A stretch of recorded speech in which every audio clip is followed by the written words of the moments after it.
ಈ ಆಕ್ಟ್ ಮೂಲಕ ರೈತರ ಜಮೀನು ಹರಾಜು ನಿಲ್ಲಿಸಿ ರೈತರ ಬೆಳೆ ಸಾಲಕ್ಕಾಗಿ ಟ್ರ್ಯಾಕ್ಟರ್, ಟಿಲ್ಲರ್, ಬೋರ್ವೆಲ್ ಸಾಮಗ್ರಿಗಳ ಜಪ್ತಿ ಮಾಡುವುದನ್ನು ನಿಲ್ಲಿಸಬೇಕು ಹಾಗೂ ರೈತರ ಹಲವಾರು ಸಮಸ್ಯೆಗಳನ್ನು ಬಗೆಹರಿಸುವಂತೆ ಆಗ್ರಹಿಸಿ ಬ್ಯಾಂಕ್ ಮತ್ತು ಡಿಸಿ ಕಚೇರಿ ಮುಂದೆ ಕರ್ನಾಟಕ ರಾಜ್ಯ ರೈತ ಸಂಘ ಹಾಗೂ ಹಸಿರು ಸೇನೆಯಿಂದ ಬೃಹತ್ ಪ್ರತಿಭಟನೆ ನಡೆಸಲಾಯಿತು.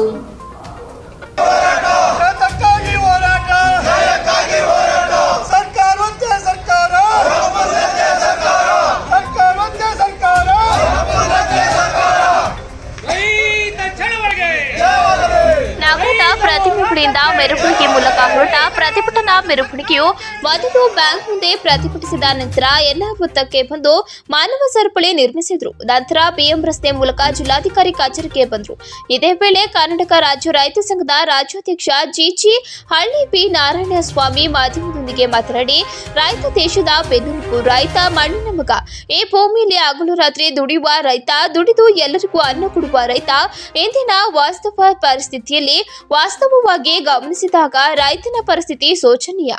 ಎಲ್ಲ ಅಧಿಕಾರಿಗಳು, ಬ್ಯಾಂಕುಗಳು ರೈತರ ಸಾಲಕ್ಕೆ ಬಡ್ಡಿ, ಚಕ್ರಬಡ್ಡಿ ಹಾಕಿ ಈ ಆಕ್ಟ್ ಮೂಲಕ ರೈತರ ಜಮೀನನ್ನ ಹರಾಜು ಮಾಡಿ ನೆಲದ ರೈತನ ಜೀವದ ಜೊತೆ ಆಟವಾಡಿ ಆತ್ಮಹತ್ಯೆಗೆ ಕಾರಣರಾಗುತ್ತಾರೆ ಎಂದರು. ಈ ಮಣ್ಣಿನ ಮಾಯಿಕ ಭೂತಾಯಿಯ ಒಡಲಿನ ನಮ್ಮ ರೈತರ ಬದುಕಿಗೆ ಬಾಳು ಕೊಡುವವರು ಯಾರು? ರೈತ ಯೋಚಿಸಬೇಕು. ರೈತ ಸಂಘಟನೆ ನಿಮ್ಮ ಬದುಕು ಆಗಬೇಕು. ಸಾಲ ಮನ್ನಾ, ಬಡ್ಡಿ ಮನ್ನಾ ಎಂಬ ಸರ್ಕಾರಗಳು ಘೋಷಣೆ ನೀರಿನ ಮೇಲಿನ ಗುಳ್ಳೆಯಾಗಿದೆ. ಬ್ಯಾಂಕಿನ ಅಧಿಕಾರಿಗಳು ರೈತನ ಪಾಲಿನ ಬಗ್ಗೆ ಆಟ ಆಡುತ್ತಿದ್ದಾರೆ. ನಮಗೆ ಸಂಬಂಧವೇ ಇಲ್ಲ ಎಂದು ವರ್ತಿಸುತ್ತಿದ್ದಾರೆ. ಬಡ್ಡಿ, ಚಕ್ರ ಬಡ್ಡಿ ಹಾಕಿ ಈ ನೆಲದ ರೈತನ ನೆತ್ತರು ಕುಡಿಯುತ್ತಿದ್ದಾರೆ.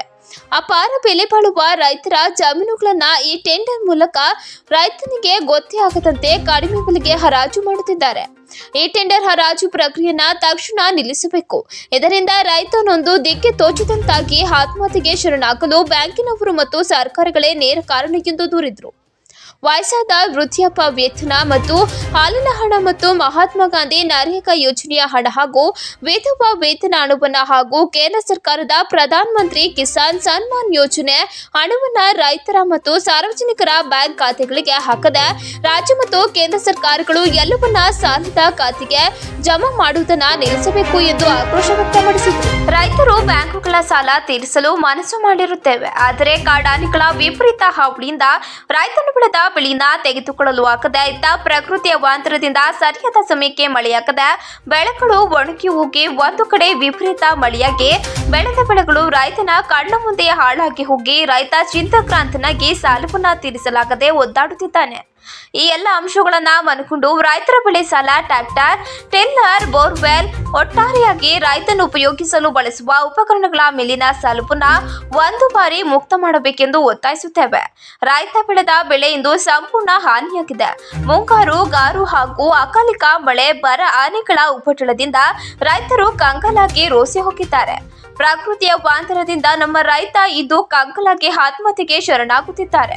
ಇದಕ್ಕೆ ಕೊನೆ ಎಂದು ಅಧಿಕಾರಿಗಳು ಟ್ರ್ಯಾಕ್ಟರ್ನಲ್ಲೂ ರೈತರಿಗೆ ಮೋಸ ಮಾಡುತ್ತಿದ್ದಾರೆ. ಎಲ್ಲ ಅಂಶಗಳನ್ನ ಪರಿಶೀಲಿಸಿ ಸರ್ಕಾರಗಳು ಹಾಗೂ ಎಲ್ಲ ಬ್ಯಾಂಕುಗಳು ನಮ್ಮ ರೈತರ ಎಲ್ಲ ಜಮೀನಿನ ಸಾಲಗಳು ರದ್ದು ಮಾಡಿ ನಮ್ಮ ನಿಜವಾದ ಮಣ್ಣಿನ ಮಕ್ಕಳಾದ ರೈತರಿಗೆ ನ್ಯಾಯ ಕೊಡಿಸಿ. ಈಗಾಗಲೇ ಹರಾಜು ಮಾಡಿರುವ ರೈತರ ಜಮೀನನ್ನ ಹಿಂದಿರುಗಿಸಿ ಕೊಡಬೇಕೆಂದು ಸರ್ಕಾರಕ್ಕೆ ಆಗ್ರಹಿಸುತ್ತಿದ್ದೇವೆ ಎಂದು ಹೇಳಿದರು. ಪ್ರತಿಭಟನೆಯಲ್ಲಿ ರಾಜ್ಯ ರೈತ ಸಂಘದ ಮುಖಂಡ ಸ್ವಾಮಿಗೌಡ, ರಾಜ್ಯ ಉಪಾಧ್ಯಕ್ಷ ಕಣ್ಕರ್ ಮೂರ್ತಿ, ತಾಲೂಕು ಅಧ್ಯಕ್ಷ ಬಿಎಂ ಮಂಜುನಾಥ್, ಶೇವಣ್ಣ, ಪಾರ್ವತಮ್ಮ, ಯಸೂಫ್ ಗೊರೂರು, ಹನುಮಂತಯ್ಯ, ರುದ್ರೇಗೌಡ, ಲಕ್ಷ್ಮಣ್ ಇತರರು ಉಪಸ್ಥಿತರಿದ್ದರು. ಇಮಿಡಿಯೇಟ್ ಆಗಿ ಆಚೆಗೆ ಹೋಗಬೇಕು. ಇದ್ರ ಮೇಲೆ ಬೆಳಕು ಚೆಲ್ತಕ್ಕಂಥ ಕೆಲಸವನ್ನ ಈ ದೇಶದಲ್ಲಿ ಯಾವುದು ಕೂಡ ನಡೀತಾ ಇಲ್ಲ. ಇವತ್ತು 2014ನೇ ಇಸ್ವಿನಲ್ಲಿ ಡ್ರಾಮಾ ಮಾಡ್ಕೊಂಡ್ ಬಂದ ಈ ನರೇಂದ್ರ ಮೋದಿ, 2019ರಲ್ಲಿ ಪುಲ್ವಾಮಾ ತೋರಿಸ್ಕೊಂಡ್ ಬಂದ್ರು.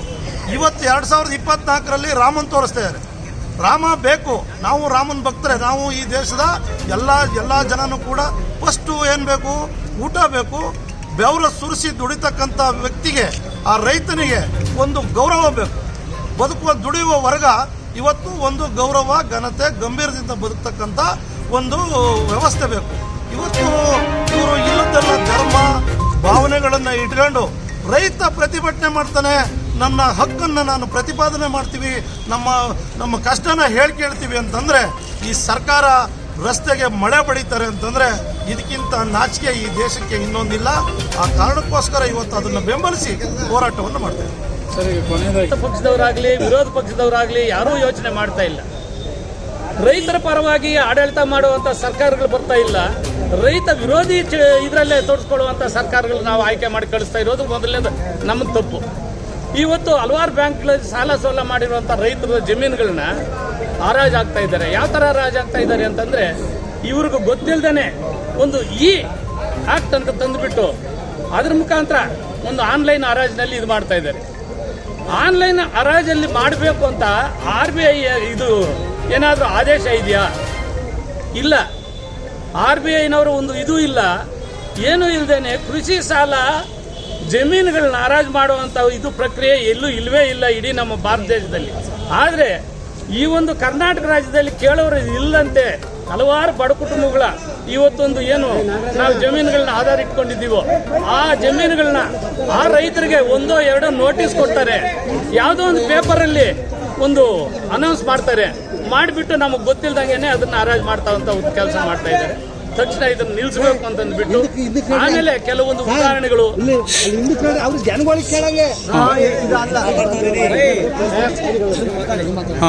ಇವತ್ತು ಈ ಒಂದು ನಮ್ಮ ರೈತರು ಗೊತ್ತಿಲ್ಲದೇನೆ ಹಲವಾರು ಈ ತರ ಉದಾಹರಣೆಗಳು ಹಾಸನ ಜಿಲ್ಲೆಯಲ್ಲೆಲ್ಲ ಇಡೀ ಕರ್ನಾಟಕದಲ್ಲೆಲ್ಲ ಆಗಿದೆ.